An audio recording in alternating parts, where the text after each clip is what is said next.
घने जंगलों में कई दूर जंगली जानवरों के चीखने और रोने की आवाज़ के सिवाय तेज हवा के कारण पेड़ के पत्तों की सरसराहट ऐसी लग रही थी मानो वे लोग आपस में कुछ बातें कर रहे हो। इंसान का ये सुनकर रास्ता वैसे भी रात के समय ज़्यादा गुलझरा नहीं रहता। उस सुनसान रास्ते पर कुछ दूरी के बाद घट आने वाला था। आज दोपहर से लौटने में बहुत देरी हो गई। प्रतिभा मुझसे नाराज़ हो गई। सुबह ही तो वादा किया था कि शाम को हम दोनों साथ में खाना खाएंगे, मगर मुझे देर हो गई। बेचारी अभी तक भूखी बैठी हो गई। गाड़ी भी तेज नहीं चला सकता। इस घाटी में धीरे धीरे ही चलना होगा। यदि प्रतिभा को कुछ पता चलेगा कि रात के 12 बजे के बाद घाटी पर से आया तो नाराज़ हो जाएगी। ना जाने क्यों लोग 12 बजे के बाद इस घाटी पर से जाना पसंद नहीं किया करते। वह खुद से ही बातें करते हुए प्रदीप ने अपनी गाड़ी की कैसेट प्लेयर को चालू कर दिया। ये शाम मस्तानी वाला सॉन्ग चल रहा था। यह गाना सुनता हुआ प्रदीप कुछ दूर आगे ही चला था कि उसका कैसेट अटक गया। अब उससे क्या हो गया, वो कैसेट निकालकर उसे रिवाइंड कर रहा था कि उसे फ़ोन की एक घंटी सुनाई दी थी। जंगल में फ़ोन वह थोड़ा सा आगे बढ़ा कि सामने उसे एक फ़ोन बूथ दिखाई दिया। उसी फ़ोन बूथ पर फ़ोन बज रहा था। लगातार बजरी घटनी को सुनकर प्रदीप ने अपनी कार उस फ़ोन बूथ के पास रोक दी। फ़ोन लगातार बज रहा था। प्रदीप ने आसपास देखा, कोई भी वहाँ नहीं था। तो प्रदीप फ़ोन उठाने के लिए खुद ही आगे आ गया और जैसे ही प्रदीप ने फ़ोन उठाया, आसमान से तेज चमकती हुई बिजली ज़मीन पर गिरी और दूसरी तरफ से किसी के चीखने की आवाज़ आई। हेलो, कौन हो? कौन बोल रहा है? जवाब दो वरना मैं फोन रख दूंगा। कहते हुए प्रदीप ने फोन रखने ही वाला था कि उधर से आवाज आई। हेलो, हाँ बोलिए, मैं प्रदीप बोल रहा हूँ। आधी रात के वक्त आपने इस सुनसान बूथ पर फोन क्यों किया? मैं तकलीफ में हूँ, मुझे मेरी मदद की जरूरत है। क्या तुम मेरी मदद करोगे? मैं तो तुम्हें जानता भी नहीं हूँ, फिर भी तुम्हारी मदद क्या कर सकता हूँ। मुझे घर पहुँचने के जल्दी है, तुम किसी और को फोन लगा लो। कितनी भी जल्दी हो, तुम्हें मेरी तकलीफ सुननी ही होगी। प्रदीप रोहित सा खड़ा उस फोन में से आ रही आवाज सुन रहा था। पहले मुझे लगता था कि वो चीख दुखते हैं, वो परेशानी होती है। परेशानी अपने साथ बुरा वक्त लेकर आती है, मगर मैं गलत था। परेशानियां बुरा वक्त लेकर नहीं आती, बल्कि बुरा वक्त ढेर सारी परेशानियों को अपने साथ लेकर आता है। बुरा वक्त जो मांगता है कुर्बानियां, खुशी की ख्वाहिश से कुर्बानियां उलझ जाती है। जिनकी कुर्बानियां देते देते मगर ये परेशानियां कम ही नहीं होती। प्रदीप फोन वाले व्यक्ति की बात सुनकर हैरान था कि वह उस तरह की बहकी बातें क्यों कर रहा है। वह फोन रखने वाला सोच रहा था, मगर ना जाने क्यों उसके हाथ रुक गए। और सुन रहे हो ना मेरी बात, मुझे जिंदगी में बहुत कुछ करना था, बहुत कुछ हासिल करना था।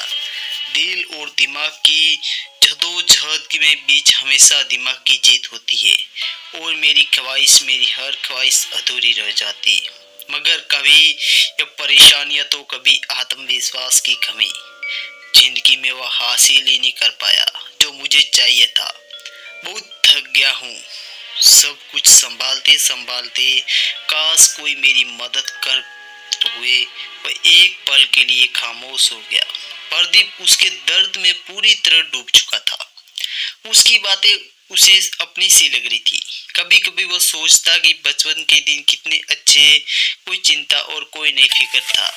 चाहे वो पल हासिल में, पढ़ाई में बहुत होशियार था। हर साल क्लास में टॉप किया करता था, मगर जब 10वीं में आया तो पापा का एक्सीडेंट हो गया। उनकी बीमारी और दवाइयों के खर्चे पूरे करने के लिए मुझे अपनी पढ़ाई छोड़नी पड़ी और फिर मैंने पापा का बिजनेस संभाल लिया। ज़्यादा पढ़ लिखा नहीं था तो बिजनेस में कुछ अच्छा कर नहीं पाया, मगर इस बिजनेस से पापा की बीमारी का खर्चा, घर का का खर्चा और 2 छोटी बहनों की पढ़ाई का खर्चा चल रहा था। समय के साथ बहनें अपने घर चली गई और अपने घरों में व्यस्त हो गई, मगर मुझे अभी भी पिता और माँ की जिम्मेदारियों का बोझ था। बहनों ने सोचा शादी हो जाएगी तो शायद भाई का बोझ कम हो जाएगा, लेकिन मेरी जिंदगी में मेरी पत्नी आई, मगर जिम्मेदारियां कम होने की बजाय और बढ़ गई। अभी तक केवल 4 लोग ही थे। इच्छाओं का बोझ अपने कंधे पर ढो रहा था। अब अपनी पत्नी की इच्छाएं भी पूरी करने की जिम्मेदारियां मुझ पर थी।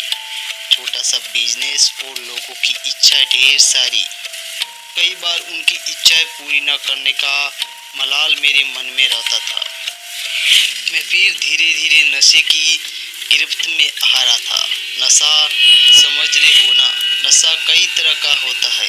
किसी को सफलता का नशा तो किसी को कामयाबी से उभरने के लिए शराब का नशा। मैं शराब के नशे में डूबने लगा था। उस शख्स की बातें सुनकर प्रदीप के पैर लड़खड़ा गई। उसका शरीर कांप रहा था। ऐसा लग रहा था कि कोई पिघला हुआ शीशा उसके कानों में डाल रहा है। अरे मैं भी ना जाने क्या बातें लेकर बैठ गया। तुम भी सोच रहे होगे ने कैसा इंसान है। मैं पहले ऐसा नहीं था, बहुत अच्छा इंसान था, लोगों की मदद करता था, मगर एक दिन दुख का पहाड़ ऐसा टूटा कि लंबी बीमारी के बाद मेरे पिताजी चल बसे।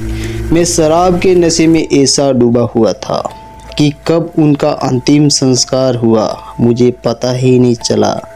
उस दिन पहली बार घर में सब कुछ मुझ पर बहुत नाराज हुए। मैं अपनी गलती का एहसास करते हुए इसी सड़क पर तेरे जैसे गाड़ी को लेकर निकला था, लेकिन पता नहीं किसी ने मुझे टक्कर मार दिया। मेरे वो सपने अधूरे रह गए। आज तक जो भी इस घाट तक चलता है और अगर रात के 12 बजे यहाँ से कोई भी चलता है उसे तो अपनी जान की बलि देनी ही होगी। मैं भूखा हूँ उन ख्वाहिशों का। यह सब सुनकर प्रदीप हैरान सा रह गया और वो प्रदीप से बोलता है कि तुम भी अपनी जान को गंवाओगे। तुम्हें रात के समय आना ही नहीं था, अब तुम्हारी बलि यहाँ जाएगी।